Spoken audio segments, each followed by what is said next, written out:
ये कहावत तो तुमने सुनी ही होगी कि भिखारी को अगर सोने का कटोरा भी दे दो तो फिर भी वो भीख ही मांगेगा। और ऐसा ही हुआ इन यूपी के किसानों के साथ। तो देखो होता क्या है ना कि यूपी के जवार में एक नया एयरपोर्ट बनना था, जिसके लिए सरकार को 12,000 एकड़ की जमीन की जरूरत थी।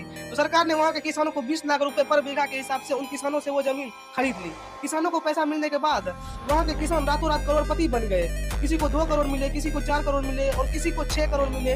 अब होना ये चाहिए था कि वहाँ के किसानों की जिंदगी और अच्छी हो जाए और मजे में वो रहे, लेकिन ऐसा हुआ नहीं। किसी ने पूरे 4 करोड़ का घर बना लिया, तो किसी ने खेत में जाने के लिए स्कॉर्पियो ले ली, तो किसी ने महंगे आईफोन ले लिए। अब जिसने 4 करोड़ का घर बनाया था उसे अपने घर के गुजारे के लिए सब्जी बेचनी पड़ रही है। और जिसने स्कॉर्पियो ली थी अब उसके पास पेट्रोल भरवाने के भी पैसे नहीं है। और जिसने आईफोन लिया था उसके पास अब रिचार्ज कराने के भी पैसे नहीं है। और यही पर आता है हमारा एजुकेशन सिस्टम। हमारे यहाँ बच्चों को किताबी ज्ञान तो मिल जाता है, लेकिन उनको किताब में फाइनेंस और इन्वेस्टमेंट से रिलेटेड एक भी चैप्टर देखने को नहीं मिलता है।